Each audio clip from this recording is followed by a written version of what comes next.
Lost soul, I was walking home from the store when I heard a noise from the lake.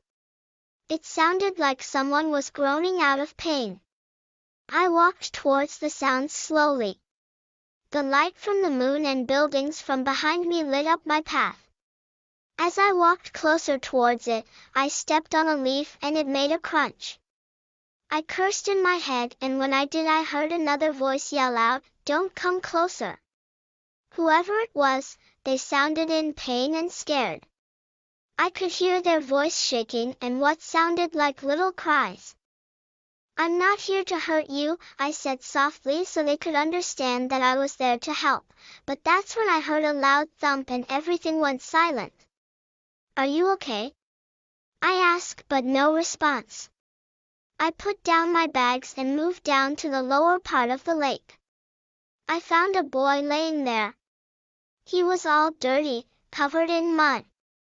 That's when I noticed that his arm was broken and his head was bleeding. "Oh God," I cried to myself. I stayed down there with the child but called the police and told them everything. It was almost sunrise when had woken up in the hospital. I didn't want to leave him, so after I had talked to the police multiple times I sat in his room and waited for him to wake up. I ended up falling asleep and dreamt about having a child of my own. I was only 18, so having a baby was something I wanted but didn't at the time. But I guess when a situation comes you have to work with what you got. I woke up with the boy staring at me. He was in a white hospital dress and I could see his facial features more now. His eyes were a dark brown and he had light tan skin. His hair was a dark brown, almost black. He looks at me for a minute and starts crying. I jump up from my seat and run to his side. "Are you okay? Why are you crying?" The boy continues to cry. I don't know what to do, so I stand there with a shocked look on my face. After a while a nurse comes in and gets the boy settled down. "So what's your name?" I ask the boy while he's eating his breakfast. He swallows his smashed potatoes and takes a drink of his water. "I think it's Daniel." His voice was quiet and dry. It sounded like he was forcing himself to talk. "Okay, Daniel, do you remember anything?" It was quiet in the white hospital room. He looked down at his food and didn't say anything. "I'll take that as a no. You look like you've been through a lot." I glanced at his broken arm and a white cast. It was a while before either of us said anything, so I talked to the police. "Since I found you, you'll be staying with me until we know what had to do with you.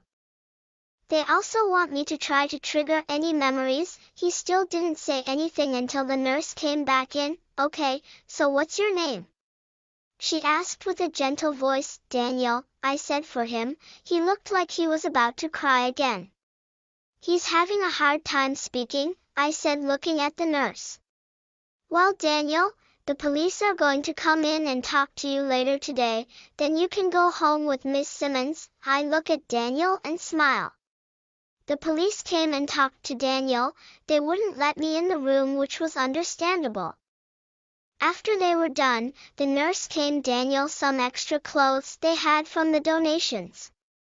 When he came walking out of the bathroom, I almost laughed. He was so tiny that it was concerning. The black shirt that had a Nike sign was like a dress on him.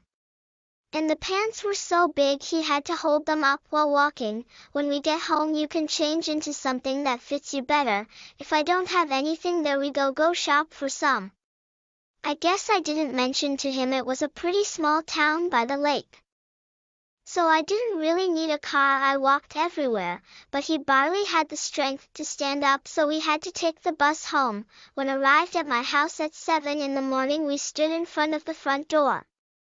My house is small. I wouldn't even call it a house. It had 2 rooms and 1 bathroom. The kitchen was as small as the biggest room. And throughout the whole house the walls were white. Daniel was hesitant to walk in. I opened the door and went into the kitchen, letting him take his time to come inside.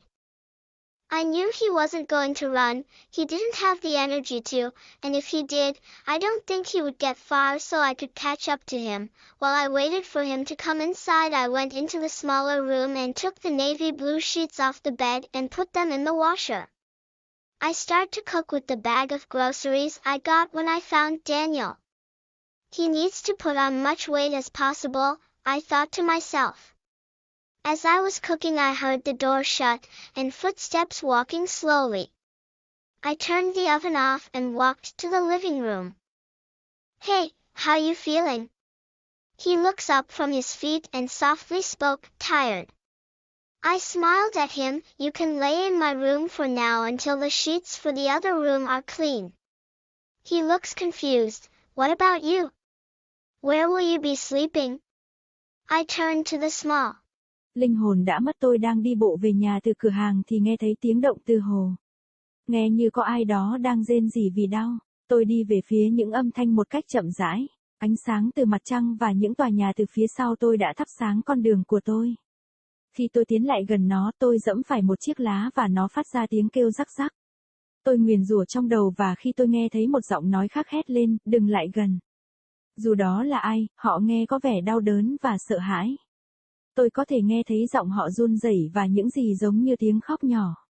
"Tôi không ở đây để làm tổn thương bạn," tôi nói nhỏ để họ hiểu rằng tôi ở đó để giúp đỡ, nhưng đó là khi tôi nghe thấy một tiếng đập mạnh và mọi thứ trở nên im lặng. "Bạn có ổn không?" Tôi hỏi nhưng không có phản hồi. Tôi đặt túi xuống và di chuyển xuống phần dưới của hồ. Tôi tìm thấy một cậu bé đang nằm ở đó. Người anh ấy đều bẩn thỉu, dính đầy bùn đất. Đó là khi tôi nhận ra rằng cánh tay của anh ấy bị gãy và đầu bị chảy máu. Trời ơi, tôi khóc một mình. Tôi ở lại đó với đứa trẻ nhưng đã gọi cảnh sát và nói với họ mọi chuyện. Khi thức dậy trong bệnh viện, trời đã gần sáng. Tôi không muốn rời xa anh ấy nên sau khi nói chuyện với cảnh sát nhiều lần, tôi đã ngồi trong phòng anh ấy và đợi anh ấy thức dậy. Cuối cùng tôi chìm vào giấc ngủ và mơ về việc có một đứa con của riêng mình. Tôi mới 18 tuổi nên có con là điều tôi muốn nhưng không phải vào thời điểm đó. Nhưng tôi đoán khi một tình huống xảy ra, bạn phải làm việc với những gì bạn có. Tôi thức dậy với cậu bé đang nhìn chằm chằm vào tôi. Anh ấy đang mặc một chiếc váy trắng của bệnh viện và tôi có thể nhìn rõ hơn các nét trên khuôn mặt anh ấy lúc này. Đôi mắt của anh ấy có màu nâu sẫm và anh ấy có làn da rám nắng nhẹ. Tóc anh có màu nâu sẫm gần như đen. Anh ấy nhìn tôi một phút và bắt đầu khóc. Tôi bật dậy khỏi chỗ ngồi và chạy đến bên anh có sao không? Sao anh lại khóc? Cậu bé tiếp tục khóc và tôi không biết phải làm gì nên tôi đứng đó với vẻ mặt kinh ngạc. Một lúc sau, một y tá đến và giúp cậu bé ổn định vị trí. "Vậy tên bạn là gì?" Tôi hỏi cậu bé khi cậu ấy đang ăn sáng. Anh ấy nuốt củ khoai tây đã đập nát của mình và uống một ngụm nếu nước của anh ấy. Tôi nghĩ, đó là Daniel, giọng anh ấy khá và khô. Có vẻ như anh ấy đang buộc mình phải nói chuyện. "Được rồi Daniel, anh có nhớ gì không?" Trong phòng bệnh khá trắng, anh nhìn xuống đồ ăn của mình và không nói gì. "Tôi sẽ coi đó là không. Bạn có vẻ như bạn đã trải qua rất nhiều điều." Tôi liếc nhìn cánh tay bị gãy bó bột của anh ta. Phải một lúc sau, một trong hai chúng tôi mới nói bất cứ điều gì, vì vậy tôi đã nói chuyện với cảnh sát. "Từ khi tôi tìm thấy bạn, bạn sẽ ở lại với tôi cho đến khi chúng tôi biết phải làm gì với bạn." Họ cũng muốn tôi cố gắng kích hoạt bất kỳ ký ức nào. Anh ấy vẫn không nói gì cho đến khi y tá quay lại. "Được rồi, vậy cậu tên gì?" Cô ấy hỏi với một giọng nhẹ nhàng. "Daniel," tôi nói cho anh ấy trông như sắp khóc một lần nữa.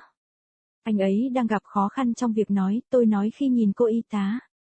"Thôi Daniel, hôm nay cảnh sát sẽ tới nói chuyện với anh, sau đó anh có thể về nhà với Miss Simon." Tôi nhìn Daniel và mỉm cười. Cảnh sát đến và nói chuyện với Daniel, họ sẽ không cho tôi vào phòng là điều dễ hiểu. Sau khi làm xong, y tá đến cho Daniel thêm một số quần áo mà họ có từ số tiền quyên góp được. Khi anh ta chống gậy bước ra khỏi phòng tắm, tôi gần như bật cười. Anh ấy quá nhỏ nên điều đó đáng lo ngại. Chiếc áo sơ mi đen có ký hiệu Nike giống như một chiếc váy trên người.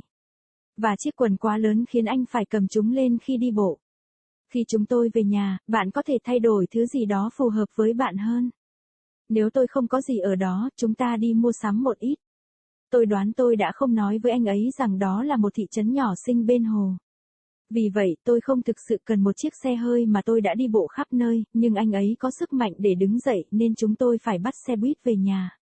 Khi đến nhà tôi lúc 7 giờ sáng, chúng tôi đã đứng trước cửa chính. Ngôi nhà của tôi nhỏ. Tôi thậm chí không muốn gọi nó là một ngôi nhà. Nó có 2 phòng và một phòng tắm, nhà bếp nhỏ như phòng lớn nhất. Và thông qua toàn bộ ngôi nhà các bức tường trắng, Daniel do dự khi bước vào. Tôi mở cửa và đi vào bếp để anh ấy dành thời gian vào trong. Tôi biết anh ấy sẽ không chạy, anh ấy không có năng lượng để chạy, và nếu anh ấy làm vậy tôi không nghĩ anh ấy sẽ tiến xa để tôi có thể bắt kịp anh ấy. Trong khi đợi anh ấy vào trong, tôi đi vào căn phòng nhỏ hơn và lấy bộ khăn trải giường màu xanh nước biển ra khỏi giường và cho vào máy giặt. Tôi bắt đầu nấu ăn với túi hàng tạp hóa mà tôi có được khi tìm thấy Daniel. Anh ấy cần phải tăng cân nhiều nhất có thể, tôi tự nghĩ. Khi đang nấu ăn, tôi nghe thấy tiếng đóng cửa và tiếng bước chân chậm rãi. Tôi tắt lò và đi ra phòng khách. Này, cậu cảm thấy thế nào? Anh ấy ngẩng lên khỏi chân và nhẹ nhàng nói, mệt quá. Tôi mỉm cười với anh ta, anh có thể nằm trong phòng của tôi bây giờ cho đến khi khăn trải giường cho phòng khác được sạch sẽ. Anh ấy có vẻ bối rối, còn bạn sẽ ngủ ở đâu? Tôi quay sang.